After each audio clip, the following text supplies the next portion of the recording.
안녕하십니까. 용수령의 얼씨구 오디오 방송입니다.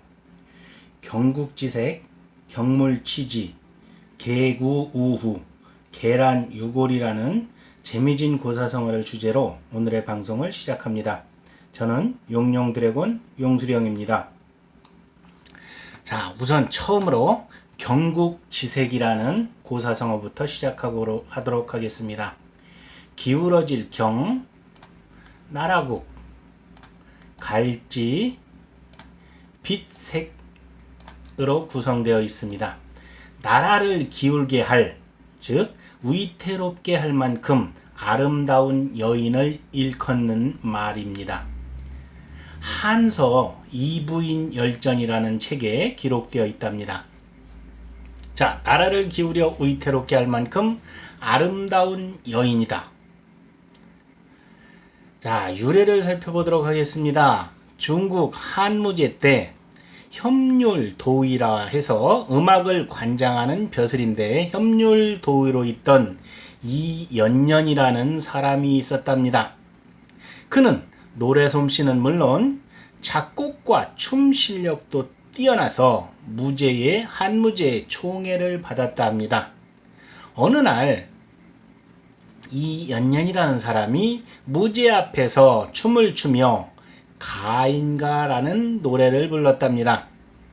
자, 북쪽에 아름다운 여인이 있어 세상에서 떨어져 홀로 서 있네. 눈길 한 번에 성이 기울고 눈길 두 번에 나라가 기우네. 성을 기울게 하고 나라를 위태롭게 함을 어찌 모르리오만 아름다운 여인은 두 번 다시 얻기 어렵다네. 사실 이 노래는 이연년이 절세미인인 자기 누이 동생을 자랑하여 부른 것이었답니다. 사랑하는 여인도 없이 쓸쓸한 처지였던 무제는 노래를 듣고 당장 그녀를 불러들이게 하였습니다. 무제는 그녀의 아름다운 자태와 날아갈 듯이 춤추는 솜씨에 매혹되었는데 이 여인이 바로 한무제의 말년에 총애를 독차지하였던 이부인이랍니다. 그녀는 병이 들어 누워있을 때조차 무제가 문병을 왔음에도 불구하고 초췌한 얼굴을 보이기 싫어 끝내 보여주지 않았다고 하는 이러한 이야기도 전해지고 있습니다. 자, 그림을 보면서 한번 다시 뒤돌아보도록 하겠습니다. 아주 아름다운 그림 여인이 4명 있습니다. 이들이 바로 중국의 4대 미인이랍니다. 왼쪽부터 이쪽부터 서시, 왕소군, 초선, 양귀비랍니다. 100%는 아니지만 열의 9 정도는 이들을 매번 중국의 4대 미인으로 꼽습니다. 그녀들은 아주 황제를 갖고 놀다 못해 나라를 말아먹은 희대의 미녀들이라 합니다. 제 눈에는 그닥 이쁜 것 같지는 않지만 대륙의 자존심이라 하니 인정은 해주겠습니다. 더구나 내겐 그림일 뿐이니 백날 쳐다봤자 일장춘몽에 불과합니다. 그러니 애당초 관심을 끌랍니다. 근데 쬐끔 이쁘긴 하네요. 자, 화용월태, 단순호치, 절세가인, 치머나간, 폐월수화와 같은 이러한 단어들이 경국지색과 비슷한 의미를 지닌 말들이라고 합니다. 자, 두 번째 고사성어로 넘어가겠습니다. 경물치지입니다. 바로잡을 격, 만물물, 보낼 치, 그리고 알지자로 구성되어 있습니다. 사물의 이치를 규명하여 밝혀내어 자기의 지식을 확고하게 안다는 뜻으로 대학에 수록되어 있다 합니다. 자, 유래를 살펴보겠습니다. 사물의 이치를 연구하여 자기의 지식을 다듬어 간다는 뜻으로 해석합니다. 여기에는 두 가지 설이 있습니다. 송나라 주자의 설과 명나라 왕양명의 설이 있습니다. 주자의 설은 만물은 한 그루의 나무와 풀 한 포기에 이르기까지 그 이치를 가지고 있어 깊이 연구하면 속과 겉의 세밀함과 거침을 명확히 알 수가 있다는 결과론으로 나타납니다. 그러나 왕양명에서는 조금 다릅니다. 경물의 물이란 사다, 즉 일사자다.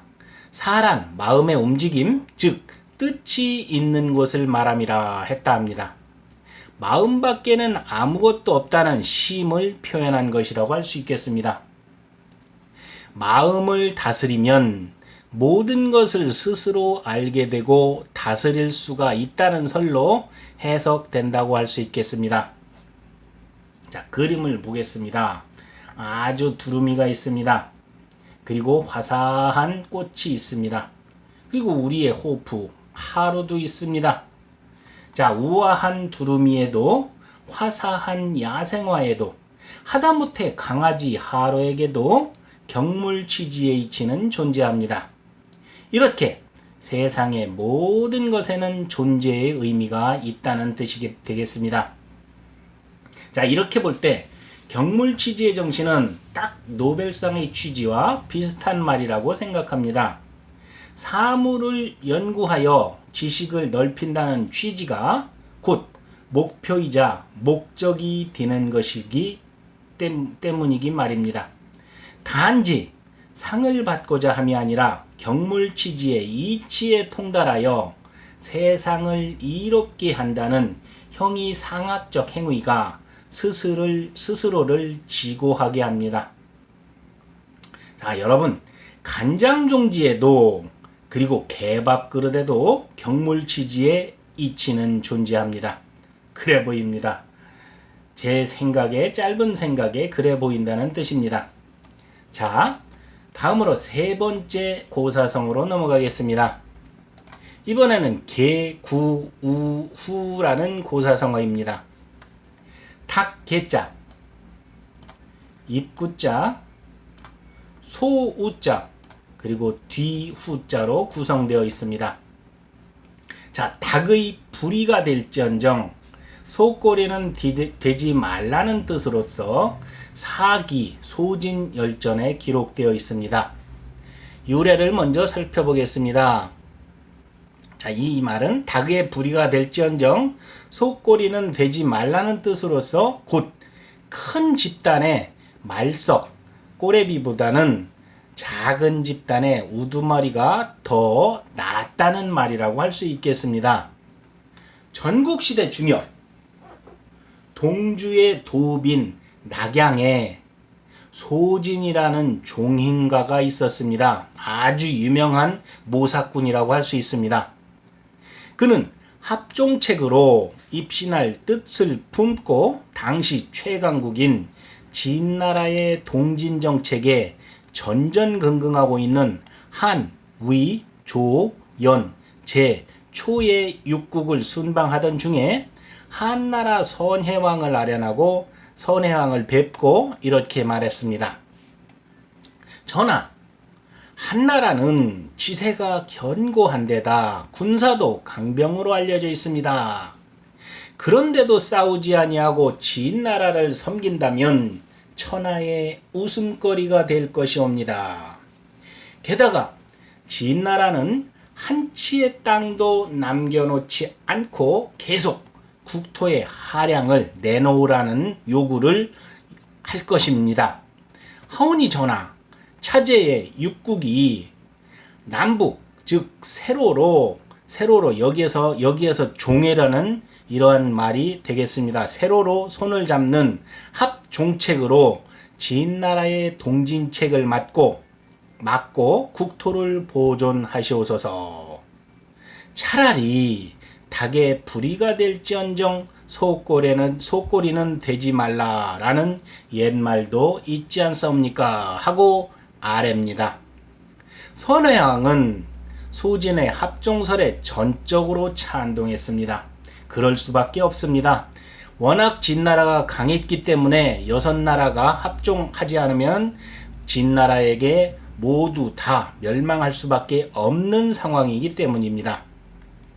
이런 식으로 육국의 군왕을 설득하는 데 성공한 소진은 마침내 여섯 나라의 재상을 겸임하는 대정치가가 되었다는 데서 개구우후라는 고사 성어가 빛을 발하게 되었다고 할 수 있습니다. 자, 그림으로 한번 보겠습니다. 꼬꼬꼬꼬닭. 여기선 닭대가리가 최고다 하고 아주 좋아합니다. 그때 옆에 있던 소가 울부짖습니다. 음모, 내 꼬리가 어때서? 천하일미 소꼬리찜, 꼬리곰탕은 소가 최고 하고 울부짖습니다. 자, 또 하나의 개구우와 유사한 뜻을 갖고 있는 고사성어가 있습니다. 바로 용두사미입니다. 용의 머리를 지녔으되 꼬리는 뱀의 꼬리라는 얘기입니다. 즉 끝은 아주 거대하지만 나중이 아주 형편없다라는 이런 의미도 될 수 있습니다. 즉 이 개구우의 속뜻은 용두사미가 되지 말라는 당부의 의미가 포함되어 있는 말이기도 합니다. 자, 그림을 한번 보시죠. 용의 머리가 있습니다. 근데 뒤로 꼬리로 갈수록 점점 얇아지면서 뱀의 꼬리와 같이 형편없는 꼬리가 되고 있습니다. 이때 옆에서 지나가던 지렁이도 비웃습니다. 용두사미를 보고 말입니다. 자, 지렁이 왈, 대가리 빼곤 나와 똑같네 라고 비웃으면서 지나갑니다. 이것이 바로 개구우후와 용두사미가 의미상으로 유사하다는 이런 뜻이 되겠습니다. 자, 다음은 오늘의 마지막 계란유골에 대해서 살펴보도록 하겠습니다. 닭 개자, 알란자, 있을 유자, 그리고 뼈 골자로 구성되어 있습니다. 자, 계란에도 뼈가 있다라는 뜻인데 속뜻으로는 지질이 재수도 없다는 말을 내포하고 있습니다. 송남잡지라는 책에 실려 있습니다. 자, 운수가 나쁜 사람의 일은 모처럼 좋은 기회가 있더라도 무엇 하나 뜻대로 되는 일이 없다.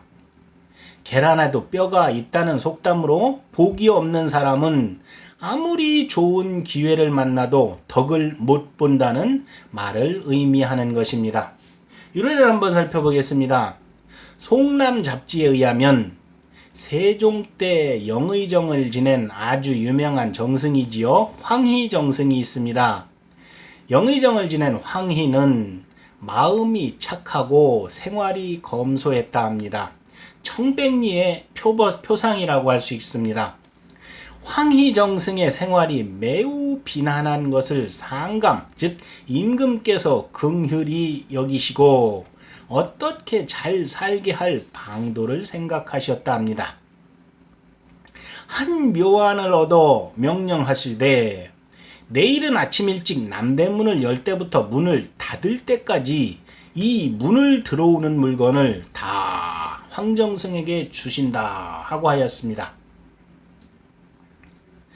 하지만 그날은 뜻밖에도 새벽부터 폭풍우가 몰아쳐서 종일토록 멎지 아니하므로 남대문을 드나드는 장사치라고는 한 사람도 없었다 합니다.